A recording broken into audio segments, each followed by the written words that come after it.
I have 5:30, so we will go ahead and get started. This is our September board workshop, also kind of referenced as committee of the whole. So we'll be going over our contracts, policy, and teaching and learning items that will be on next month's agenda for our regular business meeting. I'm going to go ahead and get started with roll call. So Director Barrows. Here. Director Decker. Here. Director Smith. Here. Director Zavala. Here. Thank you, and I'm also present. Director Zavala is commuting, so she is connected via audio for now and will join us on video as soon as she's back to her computer. So I'm going to go ahead and turn this over to you, Jeff, and your team. Thank you very much. Thank you, Kyle. I think we'll just start with item B, the contracts. And as we typically do with these, Brett and AJ will kind of walk us through at a high level. And then if the board directors have any questions, we're happy to entertain those. For audience members that are maybe attending the first time, this is an initial look at these contracts. And so wanting to make sure directors understand them. And if there are any questions that we can address those prior to those being on the agenda for possible consideration of approval. So Brett, do you want to just start walking them through? Absolutely, no problem, Jeff. Let's see here. So the first item, actually, if it's all right, I'd like to go just slightly out of sequence as it's listed on the workshop agenda, because I think you'll see there's a little bit of a flow that we can maybe achieve if we do that. So item number 2 on the agenda, if you don't mind, I would like to jump right to that, which is the approval of the application for our continuing participation in state transitional bilingual instruction, Carl Perkins Federal Vocational Education Grant, and highly capable categorical funding from the state. As the information has been provided to you indicates, these are applications that require school board approval for us to pursue every year. I think in all cases, we've had these for decades, if not longer. So it would be our recommendation that we continue to seek these funds to meet the specialized needs of these students.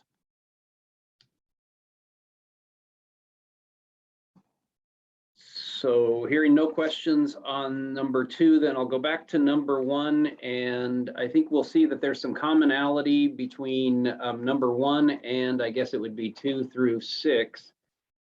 So with your permission, I'll kind of outline what all of them are and then just hit the high points of each, and then we'll pause at the end for any questions that may occur on any of the individual contracts. All of these are for contract providers for specialized services for primarily our special education program. As you know, some of these licensed providers in kind of what we call the ESA or specialized service providers where you need specialized certification, they're very, very difficult to hire. So we end up having to kind of comb the contractor realm to try to get as many bodies as possible to provide those valuable services. So the first one is a contract between the district and Pediatric Services of America. And you've seen that that particular provider provides RNs and LPNs to provide one-on-one nursing services for our students that need those supports. So the amount for that is listed as estimated at $350,000, but you'll see a common language in all 5 of the specialized service providers is we're also seeking the authority to go beyond the estimated amounts in the event that IEP demands and other staffing shortages require us to. So the first one again was with Pediatric Services of America, which does business as, I believe it's probably pronounced Avena Healthcare. Second item in this category is with the Multnomah ESD, which operates the Wheatley School. And you can see that those services are for students that are severely impacted with mental health issues and behavioral specifically. The estimated amount on that is, actually looks like it's a more firm amount in this one for $132,564. Next item in this block is with ProCare Therapy for a whole slew of these healthcare providers, SLPs, OTs, PTs, and a newer addition to this group as of, I think, a couple of years ago, the Registered Behavior Technicians, or RBTs, is their acronym. Our estimate for this is $470,000 potentially to engage the necessary staff through the contractor. And then the second to last one in this category is the Hello Foundation, and they provide SLPs for the district as needed. The estimated amount there is $127,000. And then the last one in this group is a recommendation to approve a contract agreement with Stepping Stones Group. And again, they're another SLP provider. And the estimated amount there is approximately $250,000. So again, went through those and hit the high points. Any particular provider or service that you have curiosity on? Again, most I don't of have those any I don't have any questions, but I know these are definitely needed services as somebody who often has to work with contracted like SLPs and OTs. And, you know, when we have somebody go on leave or an open position, it's always super helpful to have these contracts so that we can get somebody in place quickly. Yes, absolutely. Any other questions or comments on those before we move on? All right, the next group is a group of 5 recommendations to, these are completed projects that we're asking for the board to formally approve as completed so we can begin the retainage release process, which is kind of regulated by the state for contracts of this nature.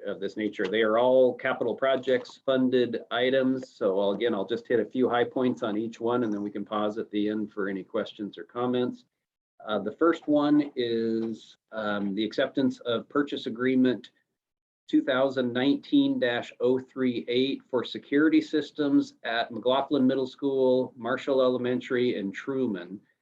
And you can see that the total amount, the vendor on this particular one or contractor was Entrance Controls Integrated Security. And the amount was $384,814.74 plus Washington State sales tax. The next item is purchase agreement number 2019-063. It was for hazardous material abatement at Columbia River High School. The vendor or contractor was Three Kings Environmental, and the total cost came to $115,796 plus Washington State sales tax. The next item is purchase agreement number 2020-029. That was for carpet at Jason Lee Middle School and Columbia River High School. The contractor on that was Beresford Company. And the amount for Jason Lee was $157,432.75 plus sales tax. And the amount for Columbia River High School was $283,875.66 plus Washington State sales tax. Next item in this group is a purchase agreement 2020-063 for carpet at Walnut Grove Elementary. Again, the contractor was Beresford Company. The amount for Walnut Grove was $224,260.57 plus sales tax. The last item in this group is purchase agreement number 2020-080 for security systems at Walnut Grove. And again, the contractor for this was Entrance Controls Integrated Security. And the amount for Walnut Grove was $119,061.60 plus sales tax. So again, those are all items where the work has been completed and we recommend accepting the closed contract on that. contracts.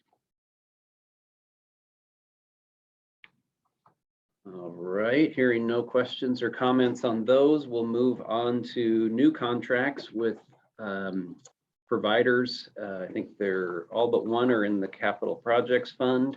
The first one is the recommendation to approve purchase agreement 2021-062 with LSW Architects for work that they would do at Fort Vancouver High School. And the scope of work would include improvements to the weight room, development of the FCRC or Family Community Resource Center, and the adaptation of the former courtroom into 2 classroom spaces. So our recommendation would be to approve the agreement with LSW for in an amount of $130,700 plus sales tax.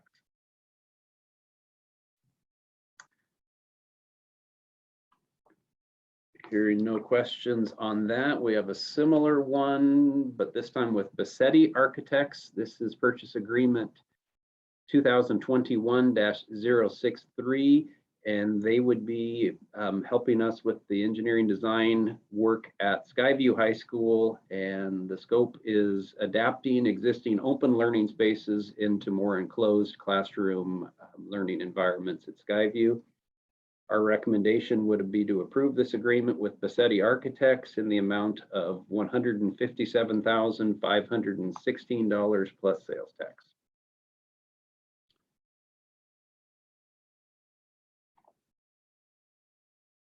All right, moving on to a general fund project, unfortunately, that we have to repair some environmental conditions as a result of some hydraulic lifts down in our transportation shop. So our recommendation would be that we approve purchase agreement 2021-065 between the district and Hydrocon Environmental LLC in the amount of $119,550 plus sales tax.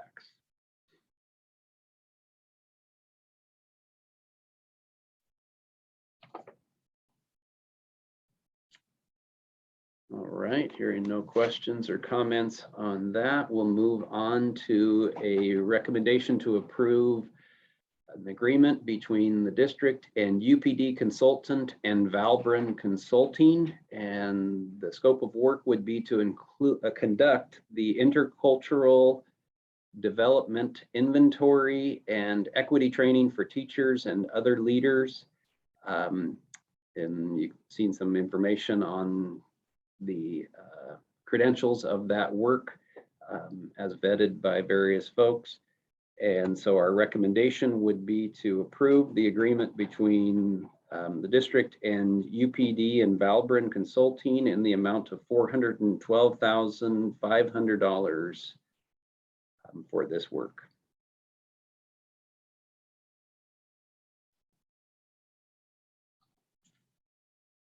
All right, moving on to a routine renewal of our insurance coverages.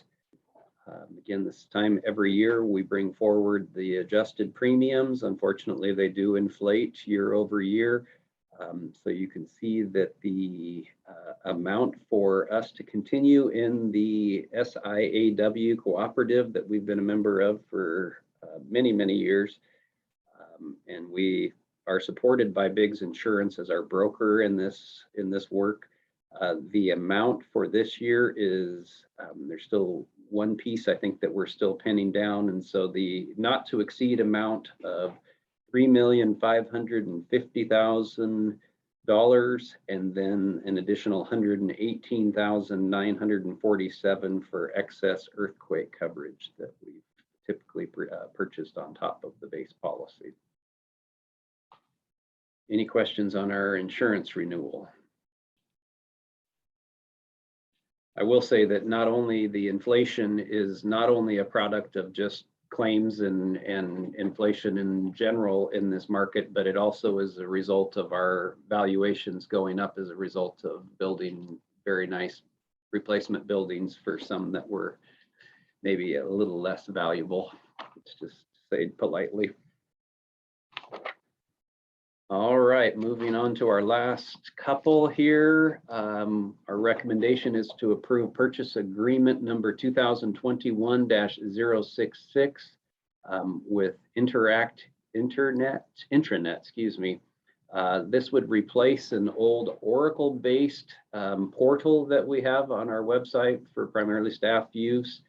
That was purchased in 1999, so a theme with a lot of our technology infrastructure, it's become difficult to maintain and upgrade.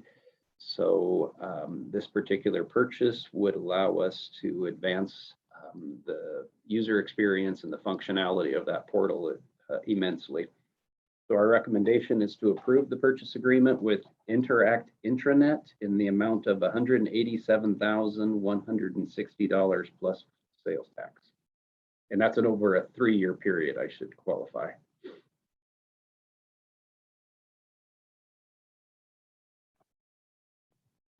All right, hearing no questions on that, I'll move on to the last item we have tonight in contracts, and that's another technology-based agreement.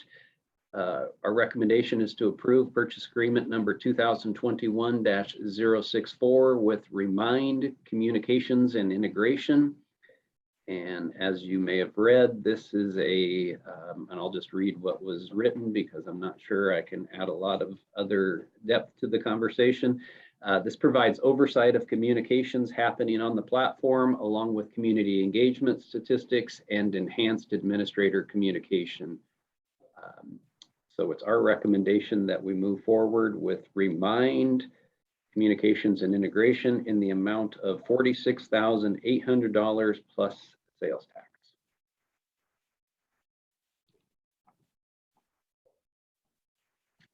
All right, if there's no questions on that, I'll pass it back to Jeff or Kyle.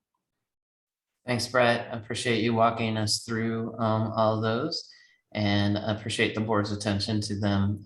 And if other questions come up prior to the next meeting, you know that please reach out to us for more detail if you'd like. At this point, I think I'll turn it over to Marilee to walk through. We have some first reading recommendations. So Marilee, you want to take it? Yes. The first policy update for the board's consideration is policy 2108, the Learning Assistance Program. And this revision is being brought to you because there was, the legislature made a change. They passed a new law that has 2 major provisions that require this policy change. The first is that the legislature increased the district's control over LAP funds. The new law allows the district to use LAP funds to identify and address deficits in students' basic skills resulting from or exacerbated by the COVID-19 pandemic. That's the first change. And secondly, the maximum amount of LAP funds that may be used for community partnerships is increased from 5% to 15%. And there's also certain provisions that have to be in the LAP contract. And the policy update was, these revisions were made in consultation with our LAP staff here in the district. So those are the changes for the LAP assistance program. Are there any questions about that? I have a question. I'm curious, just an example maybe from Dr. Snell of where we would use LAP funds in a partnership. And I don't mean to put you on the spot. No, that sometimes there are community partners that could potentially provide like tutoring services or some things that might be beyond the school day. During the school day, typically it's our own staff that are able to do that, but especially as we've looked at over the summer, extending the school year, trying to find opportunities. I think there was a recognition by the state, I'm assuming that districts needed a little more flexibility and a little more potential funding to make some of those activities happen. Okay, thank you. I was curious. Some of that support could also be emotional support as well. If there are no other questions, the second policy for your consideration is policy 2265 magnet programs. And in anticipation of VITA opening for next school year, The policy is revised to allow magnet programs at all grade levels. The previous policy only applied to middle and high schools. Any questions about that? I had previously noticed that our magnet program policy didn't include elementary, so I'm glad that we're making this change. I just wanted to think through, though, if we're ready to be making these policy changes before we have a more robust discussion about VITA. And I don't know what other directors feel like, but I know that we have some meetings planned next month. So I just wonder if we're going to revise this policy, if we should just do it one time. The policy itself is pretty high level. Mhm. I think where we'll find some potential nuances and where we would like direction from you is around procedures for executing the policy. So I'm pulling it up now. I think there's one change in this policy is just that strike through of secondary school students. So, and certainly the board could get more definition in the policy if you would like. But at this point, our thought was that we would change the policy and then work through the procedures of what enrollment at these, in particular VITA, a new school is going to look like, and how do we bring students into that school more at the procedural level with your input. That makes sense. I think that especially for VITA, there's going to be some execution that would be procedural. I think from my vantage point, and we've had this discussion a few times, is just making sure that we're approaching our magnet programs kind of using the equity lens that we're prioritizing. So whether that language needs or should be added to the policy at the policy level of just ensuring that all of our special programs are accessible to district-wide and there's no limitations. Right, and the barriers. Oh, and that we have looked at removing as many barriers as we can for entrance. So, but I guess, Jeff, what you're saying is that this is more of a procedure. It potentially could. I mean, it's certainly at your discretion. I think what a procedure allows us to do is to hopefully flex a little bit as these programs evolve and not necessarily be tried into a policy that doesn't necessarily meet the needs of whatever's happening. Now, that being said, we can just bring policies also for a first and second reading and consideration. So it's not like it's set in stone, but it does give us a little more flexibility. And then also nuances between levels and types of programs at the procedural level can kind of, VITA might look a little different than culinary arts magnet in terms of the admittance process. But part of this too is that we have a group that's working on, you have as a board have requested us to examine these procedures for getting into these programs of choice. And so we do have a group that's working on that. Marilee is kind of coordinating different stakeholders in the programs that they represent to kind of collectively understand current practices and where there might be opportunities to improve access for students. And so those are working kind of in tandem. And certainly for the second reading, we can give you an update. And if there's a language that we think could be reflected in the policy, we could add it at the second reading as well. At this point, we just aren't prepared to articulate, specifics about what that process looks like. And we do want more direction from the board around VITA and in general, the programs of choice. So. No, I appreciate the conversation. I was more just raising the question than, and I think because we do have 2 months of readings that we will be able to kind of evolve this. I know that VITA specifically has, as the enrollment shifts downtown, the procedures will flex over time, but just, I guess my question, and it's going to stay in the back of my mind, is whether we need an intentional statement in our magnet program policy at the policy level around kind of equity and access opportunity. But it sounds like it's being worked on, so thank you. And Kyle, when you frame it that way too, I know that we have 2 board members that are representing on an equity policy look. And so there could also be some play between that policy and this policy, or some cross-referencing.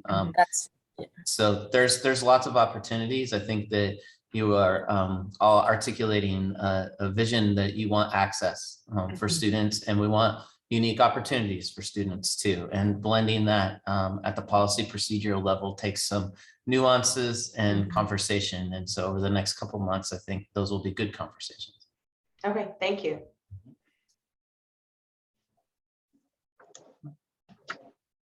Okay, the last policy for your consideration is also based on legislative changes.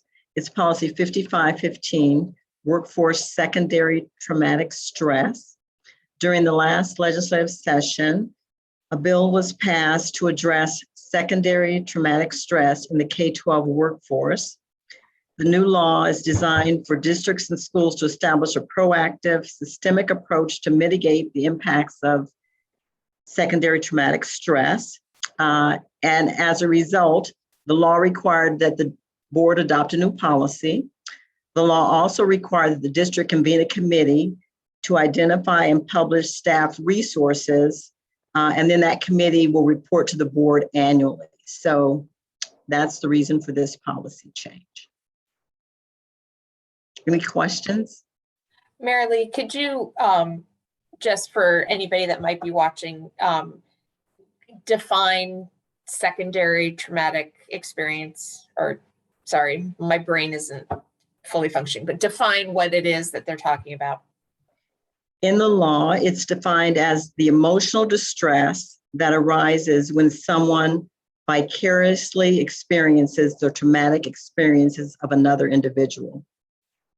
So someone else's traumatic experience impacts others who actually did not actually have that traumatic experience. And could you give an example of when this might be the case? Well, I'm a lawyer, not a psychologist, but I can throw out some examples if you would like. I think it's related to COVID, but I'll defer to Tracy.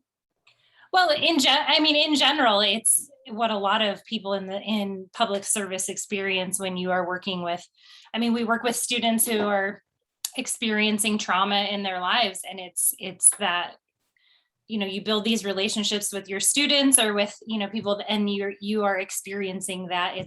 Another word would be like compassion fatigue. When you are giving and in that service industry, and you are, we care about our students so much, and when they're going through something that can impact us at a secondary level, we're not the primary one experiencing the trauma, but because we are working with students who experience trauma, that can impact us. Thanks, Tracy. Any other questions about policy for Marilee?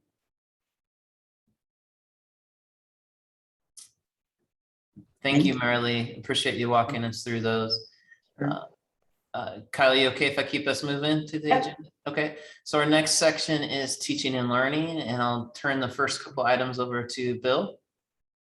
Thanks, Dr. Snell. It's good to see everybody tonight. So just a couple of MOAs renewal for ITech prep and early college access for ITech students. The first recommendation for adoption is Resolution 883, has to do with ITech students accessing courses at WSU Vancouver. And you can see that the rate of credit students must pay is at $270.51, which is about $1 more than it was last year. You'll find in the packet. Second resolution 884 to renew memorandum of agreement between VSD and Clark College. This allows our ITech students to access rigorous college coursework at Clark. Specifically, our 9th and 10th grade students at ITech can access classes at Clark College.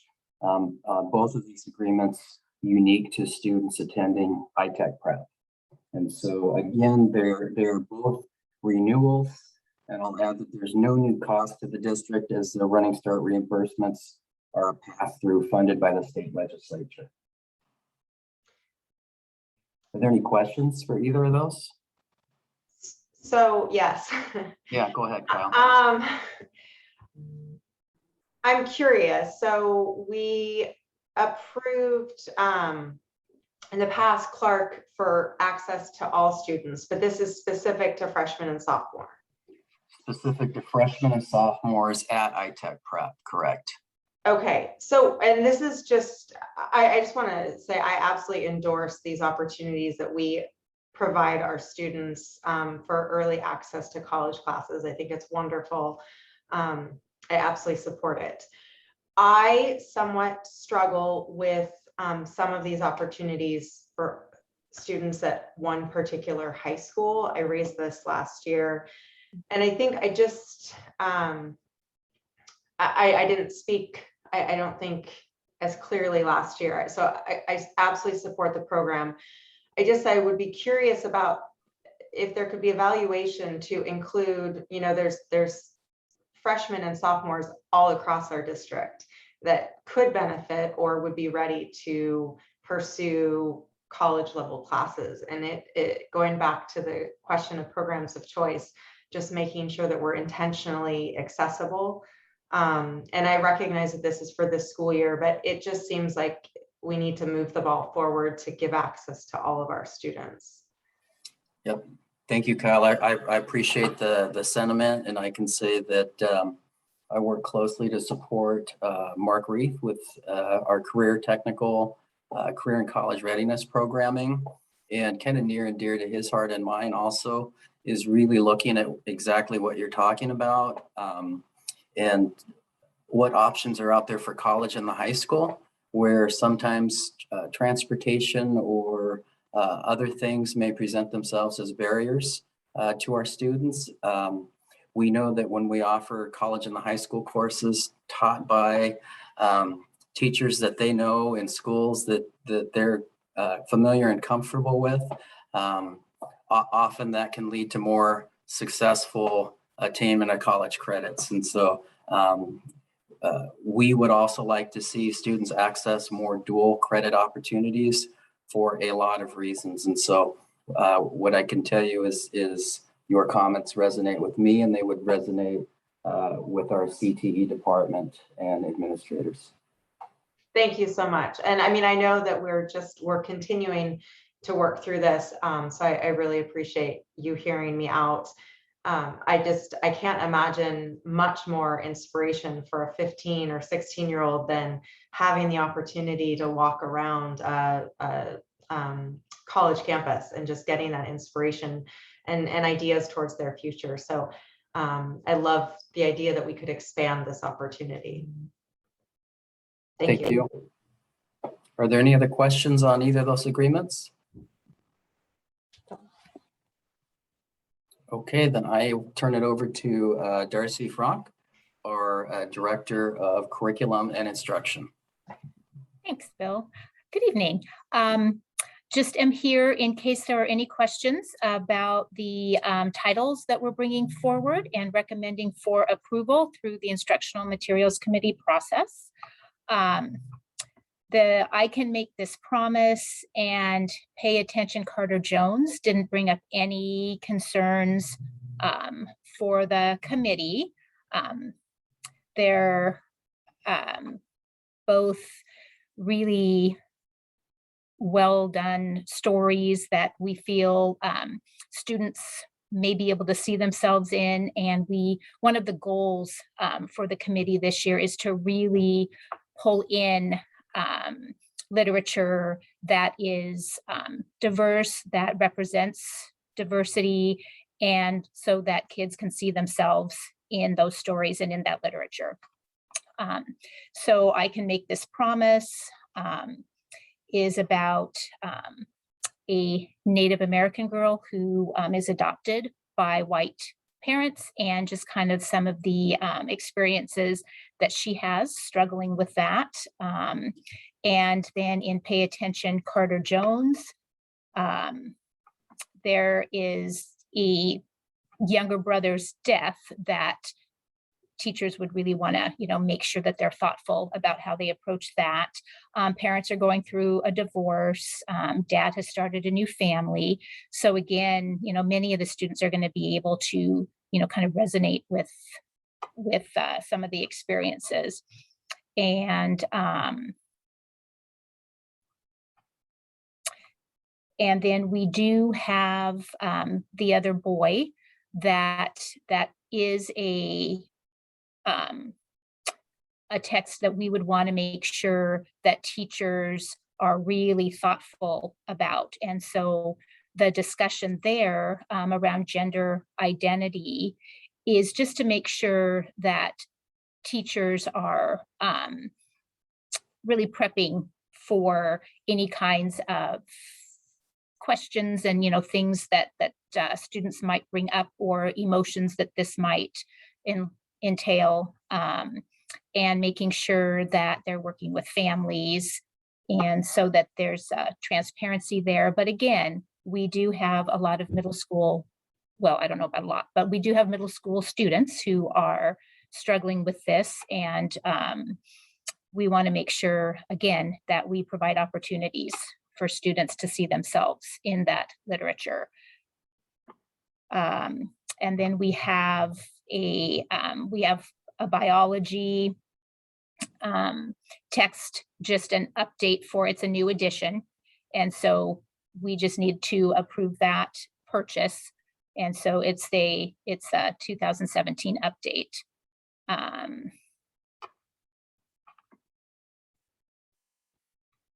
And then, the other two, Citizen 13660 and Binti didn't have any major concerns in that, but the Binti is a kind of fantasy science fiction. So again, just bringing a variety of genre into play.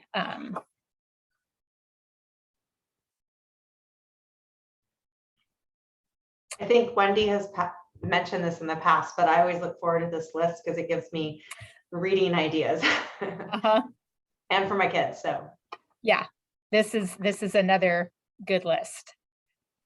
well, thank you for the thoughtful kind of commentary and context for us. One of the things that Darcy is working on as well, just for your attention board, is looking at the process of instructional materials and trying to make our materials more accessible to parents on the website. I know that you've heard comments from patrons that have concerns. Often it feels like as we're working through those concerns, it's misinformation about what actually is being taught. And so I know her team is really working hard to figure out, in partnership with vendors who own the intellectual property, like how do we make that readily available so parents can see the curriculum that we're using and ask questions. We want them to understand what we're using. So I just compliments to Darcy and her team, and more to come as they're working through that process this year.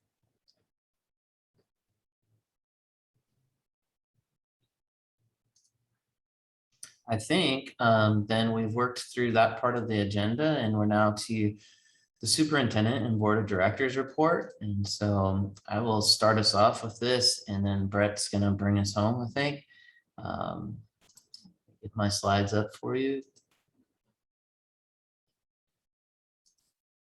So I have 3 areas of focus tonight. Unfortunately, the ongoing COVID-19 update, which is just a standing item. The intercultural development inventory, which was a first look at the contract today. I wanted to give a little more context for that. And then Brett's going to just give us our annual update in the first board meeting after the school year starts, some preliminary numbers and the impact of budget enrollment and staffing. So related to COVID, this is the updates have been coming a little later. They used to come on Tuesdays, and now it seems like they're coming Thursdays or Fridays. So this was actually the what's currently on the website, but the source is more towards last week. And it was the first time that we saw rates drop in since late July. So even though it wasn't much of a drop, we're grateful that it wasn't going up. And when you look historically at how this virus has tracked, you see these humps and leveling out and then humps again. So the thought is that hopefully that, we're at least going to stay the same and not increase, but that remains to be seen. So still a lot of concern in the community with hospitals and care providers being taxed, and then shortages of testing and availability. Those kinds of things are a challenge right now. This is going to be a continual anchor slide for us as we move forward, just to remind the community that we do publish all of our data. The district site, the dashboard on the left here on your screen, is updated weekly. It does give cumulative cases counts, both broken out by students and staff. And that it also gives any cases that were school transmissions. Anytime there's a school transmission, it really meets the definition of an outbreak. Anytime you have 2 or more in a known transmission. I know often the phrase outbreak gives this feeling in a lot of people, but it's a transmission that happens at school. And to date, we haven't had any of those. It's been cases that have come in from the community that we're monitoring and responding to accordingly. Also, as I mentioned in the last board meeting, there's a daily update on the school website. So I know that parents are interested in knowing what's happening in the school, but we also have a fine line of, if you send out notices with 75 cases, it doesn't necessarily have impact. We want to make sure that the close contact notifications are at the height of everybody's attention. And so if community members are interested, these are updated daily by school. So just go to your school site. There's a little drop out menu on the side that I screenshotted here. And then it also links you back to the district dashboard if you're interested. So really trying to be transparent about what's happening in our schools and keep families informed. Finally, the flow chart that some of our staff probably have nightmares about, just because of working through it so much and walking families through it and staff through it. This is the student symptom flow chart. There's also a staff symptom flow chart. And it feels like every scenario is listed in this box of colors, but usually each situation feels a little unique, and kind of working through the details of that to determine if a student can continue at school or not. They need to be quarantined. Just for some context, on that dashboard, 72 total cases. Our highest single day of quarantine to date was 240 individuals quarantined.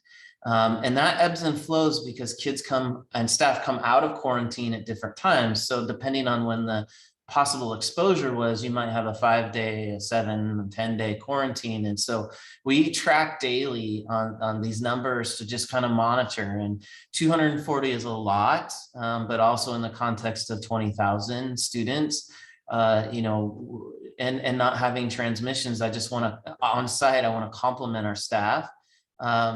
It takes a lot of hard work, and I know that it can be frustrating at times, and certainly community members have different perspectives about some of the mitigation strategies. But when you have a lot going on in the community and you're not having transmissions at schools, that reinforces that we need to be really diligent in managing those. And that includes extracurricular times and school times. And we can continue to grow and make sure that we're very consistent in those. And so we don't want kids and staff members quarantined. The better we're following mitigation strategies, the less likely that is to happen. So an ongoing journey for us, and just acknowledge, like, we're 15 days in, 15 in-person learning days, and just a compliment to staff, students, and families. Considering that it was 18 months without these days, and now we're having it back. And the kids, as I mentioned in our last board meeting, are really excited and are doing a great job in school, supported by their staff. Again, slide, if anything changes on this, I'll update you, but it's been pretty much the same. I have heard rumors that we might get some updated guidance about school closures, and what could happen if you hit certain thresholds, things like that, as districts are trying to navigate that. there's been an ask for guidance from Department of Health and County Health about like, how do we do this? When is too many too much? How do, you know, so I've heard that that could be coming out later this week. With any of the guidance though, I've learned that it's usually at a pretty high level and it doesn't necessarily answer all the questions, right? And in fact, sometimes it creates some more questions that we'll need to work through as a team. Any questions on COVID update? Okie dokie. So I just wanted to talk a little about the intercultural development inventory. There was a lot of attention about student equity at some of our earlier board meetings this summer. And I wanted to just remind us that, you know, these are our focus for the year. To think about each and every student and their needs. I'm trying to make sure, as you guys have articulated already tonight, that they have access and opportunity in our school systems, that they feel safe and welcomed in our schools, that we really focus on the assets they bring and their unique personalities and their unique cultures to our classrooms. We feel that's a strength. We want our students to be able to be respectful and treat each other well. And we want to help develop their critical thinking skills. We know that when they leave us, they're going to go into a diverse world and a diverse workforce. And we want them to feel like they can meaningfully contribute. And so these are our goals that we're looking to achieve. Now, we're also required to provide equity training to our staff about how to accomplish those goals. And so the intercultural development inventory came to us through the Attorney General's audit and findings, and then our work of conducting an equity audit district-wide, and then looking at opportunities for us to grow. And so this is a tool that it's really interesting. It's a great approach, I think, because it looks at each individual for who they are and allows them to kind of share who they are.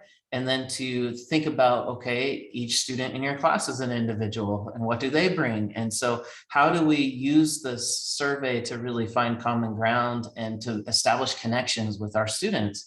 Everybody knows that when somebody knows you and they respect you and they're interested in you, that's going to create conditions for people to feel safe related to learning.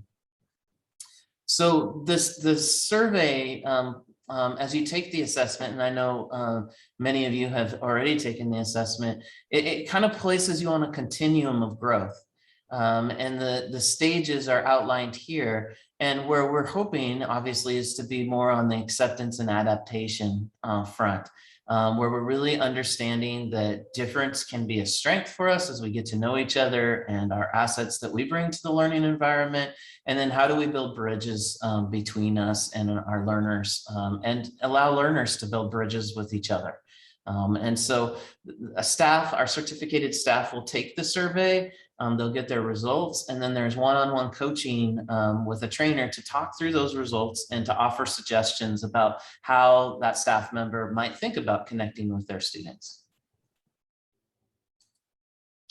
So why? Why would we spend all this time related to this? Well, the research shows that if we are really in tune with connecting with our students and creating that learning environment where our students feel safe and welcoming, that their achievement, their engagement, their curiosity of learning goes up. And so that is the end goal, is we want each of our students to graduate ready to contribute. We believe that if we can accomplish that, then our community benefits because we have students that are ready to go out, work, serve, be great neighbors, all these things that we want collectively in our community. And then I just come back to why again, right? These are the outcomes that we've talked about. I think we've heard from parents and staff and students that they want these kinds of opportunities. And so we believe that this is one step towards achieving this. And I'll pause there to see if there's any questions on that tool and the contract that's there for your consideration at the next meeting. Any feedback on this item? I just want to, sorry, wait, oh, sorry. I thought I had unvid, oh, there we go. I didn't want to speak with that. I just wanted to go back to what Dr. Snell said about the research about how having a teacher that supports you is so impactful.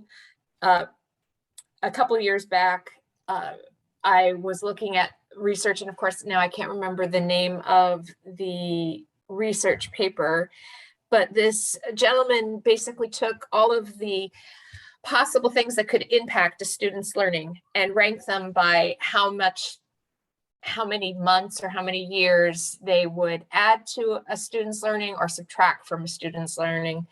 And interestingly enough, having ADHD is the most negatively impactful item that a student can have. It takes up to 1.5 years off of a student's learning.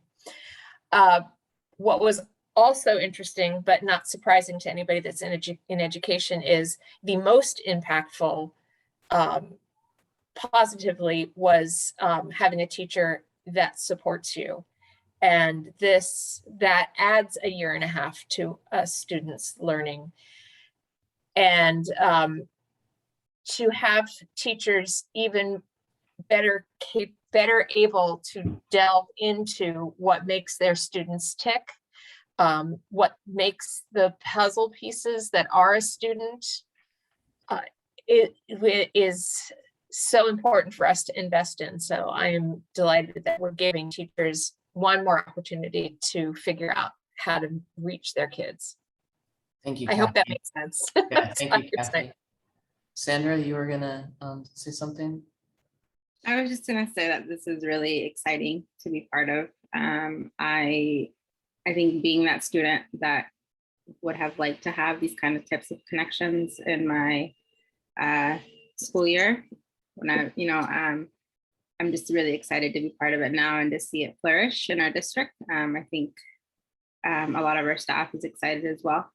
And so, yeah, I just wanted to say that. Thank you, Sandra.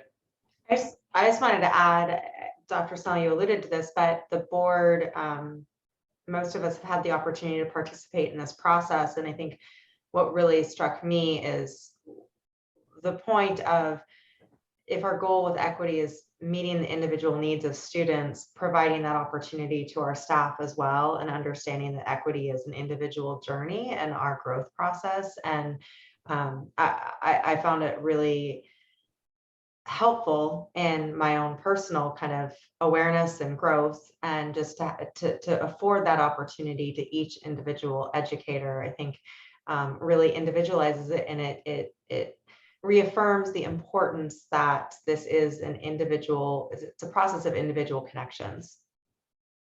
So thank you. Thank you, Kyle. I appreciate you continuing to anchor back with that slide that describes what we mean when we talk about equity, because I think that to me is really important to continue to remind ourselves and remind our community of what that means, because it can mean so many different things. And I think we need to make sure when we're talking about equity that we are all anchored in the same definition and the same just idea of, this is what we mean by equity. We don't mean something else. This is, kind of how we define it. So I appreciate you continuing to show that slide. Thanks, Tracy. And that will be part of the policy work too, right? As you guys decide what goes into the policy. Wendy? I just wanted to add, well, thank you. I really appreciate the why slide. I think that's an important part of the conversation.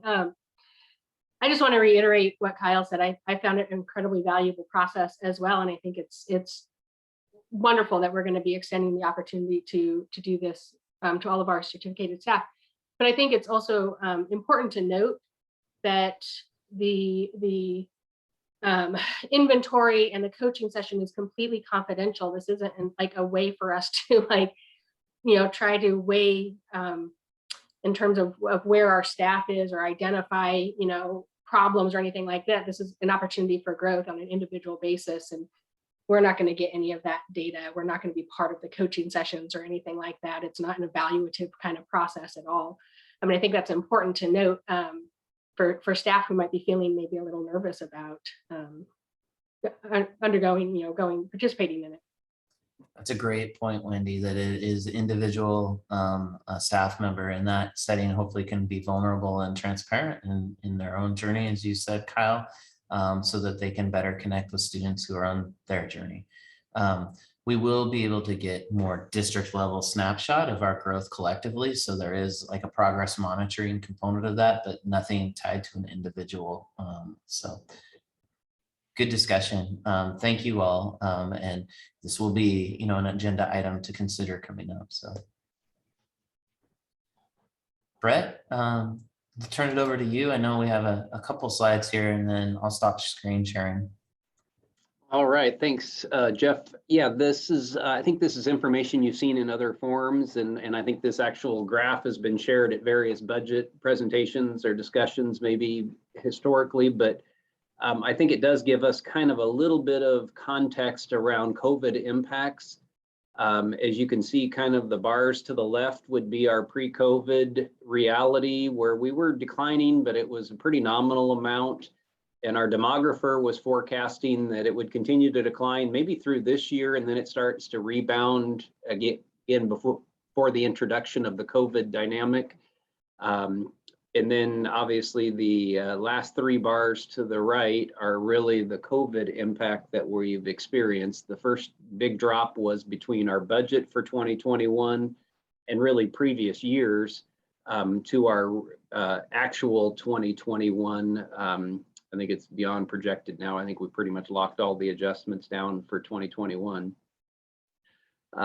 Significant drop there. And then we were hoping with 5-day school and a proven track record of success in terms of not having school shutdowns and mass spreads within the school environment that we would see a slight return. We weren't optimistic of returning back to the historical levels.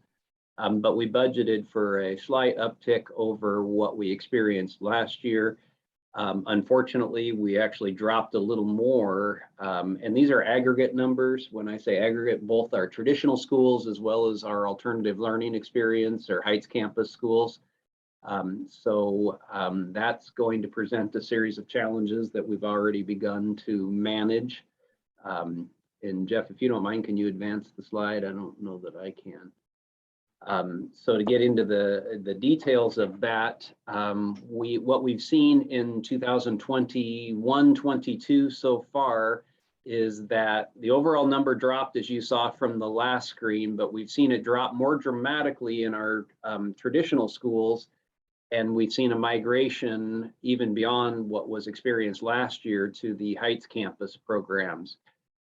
So when we compare to budget, we're up about 450 students at the Heights campus, which mitigated some of the losses we've seen some of the losses, not all of them, again, as you saw in the aggregate slide before, some of the losses we've seen at the traditional schools. In order to serve those 450 students, the last staffing addition, we'd made a series over the summer where they were just net adds. But then when we got to this year and saw our reality, primarily in our kindergarten and elementary grades is where it was most dramatic. We had a lot of opportunities to repurpose teaching positions where the students actually arrived once we began the school year. Every year we have a few shifts. It's nearly impossible to forecast where 22,000 students are going to arrive year to year. And we still had some of those traditional shifts, but the anomaly this year was the migration to the Heights campus, which anticipated a small fraction of what our reality has turned out to be. So again, we've had to reassign 9 elementary teachers from their traditional schools to the Heights campus to rebalance based on this student enrollment migration.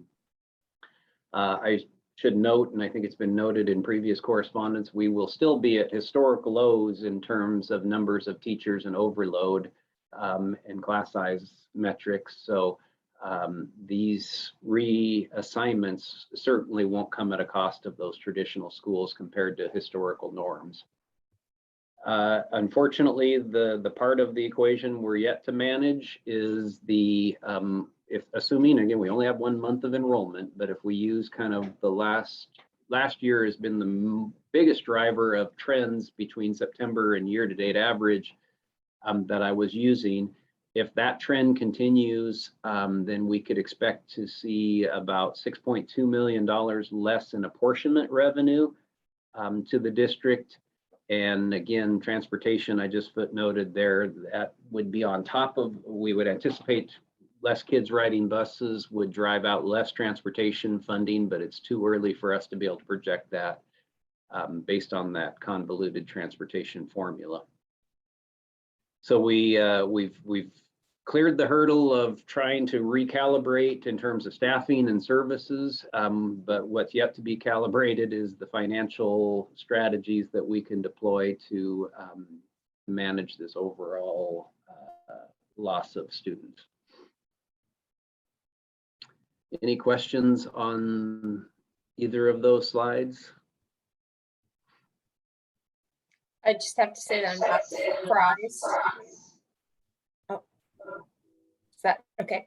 I have to say I'm not surprised that, I mean, I'm surprised by the amount.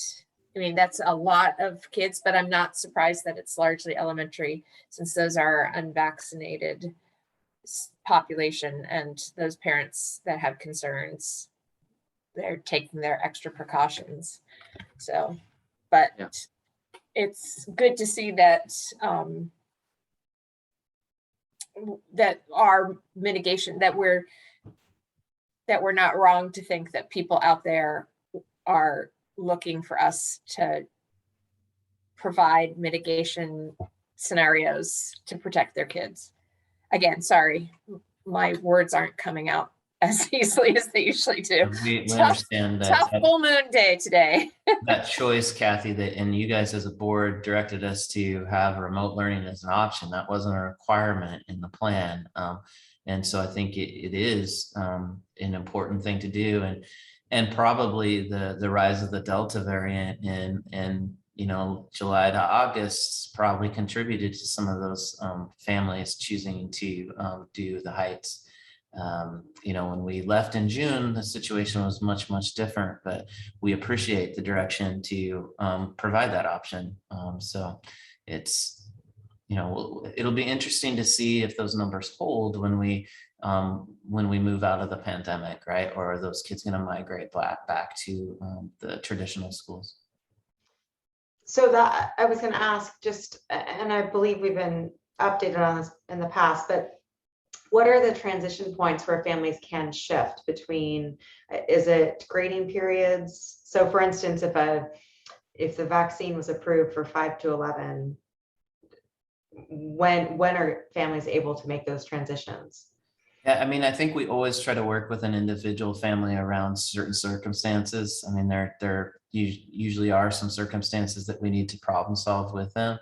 But in general, moving at grading period times is in the best interest of the student because they can close out whatever they're working on. And then it does allow us an opportunity to transfer some staff potentially.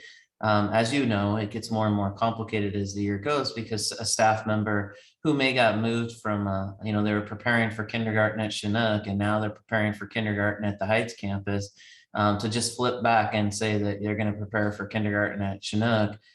That's probably not the best model moving forward for the continuity of programming for kids.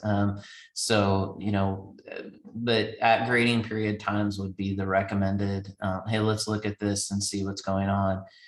We did see this week that the data related to approval of the vaccine for kids under 11, that's a big benchmark that happened. And so now my understanding is that data is reviewed prior to the recommendation. And so I'm hearing, maybe end of October, sometime that there may be that happening, which to your point, I think Kyle could trigger different choices, right? I'm hopeful that we have that problem, right? That rates are going down and things are looking better. And we would much rather manage that problem than contact tracing on a day-to-day basis. So. Well, thank you for the update, Brett. I feel like you give us really good context when you give us these updates. So thank you. And we, Brett will continue to dial that in. You know, that we put some contingency into that budget because of the uncertainty. So, you know, obviously we don't want to lose any revenue, but moving forward, Brett did a great job of like, okay, here's all the scenarios that could play out. How do we make sure that we have as little impact on staff other than some movement, and then allow us to have opportunities in the future, right? Like because whatever, I mean, we want capacity for decision making as we move forward too. We would like to hope that the pandemic is behind us in the spring, but as we're forecasting, whatever capacity we are able to save now allows us better decision making in the future. So it's a fine line of balancing all these things, and appreciate Brett's leadership with it and your attention to it. So Can I ask one more question that it just occurred to me? I'm curious about ridership. I know that the data is too new and we don't have projections around transportation or the impact on transportation, but I know we've just due to staffing, we had to make some adjustments in our transportation. And I'm curious if I'm not hearing complaints in the community. I'm very thankful for everybody's understanding and flexibility to our problem solving. But I'm just curious if our families are taking advantage, if the ridership numbers are consistent with what we'd expect or low. I'm not sure. yeah, let's we'll kind of get a report back to you on that, Kyle, because I would hate to speculate too soon and, you know, give misinformation just because of the start of the year. Absolutely. But that's something that I know AJ has tracked weekly. We've had updates at our cabinet on just how transportation is doing. Grace, our transportation supervisor, has done a tremendous job of trying to dial in the routes and get the most efficiency that we can and try to meet individual accommodations as they come up. The first week was rough in terms of times, and so we really appreciate the families' patience, and then also our staff's patience, as you know, kids are arriving a little early and leaving a little later than normal. So that's started to normalize for this year, but there's still opportunities, and we're still really thin on the staffing. And so, you know, AJ and Grace have done a great job, and our drivers have done a great job, but our margins, you know, like, you know, we lose a couple staff members, and that impacts us greatly. And that's something that's not just felt in Vancouver, as you can imagine, but in the statewide calls, there's actually been, you know, conversations about like, we don't know if we can provide transportation. So we're not in that position here in Vancouver, which I feel very fortunate for, but you know, staffing is a challenge as we move forward, and we work through the vaccination requirements, and we work through staff being quarantined as well, and how can we flex and adapt to provide continuity services for students and families. So we'll get a report together for you guys just on how that's going. So, okay. Thank you. That's perfect. Okay. Well, with that, our meeting is adjourned unless there's any other questions or comments. Okay, well, thank you everyone for tuning in, and our next meeting is next Tuesday. It is a board study session where we have the opportunity to dive into some topics a little bit deeper. So we will see you there. Thank you.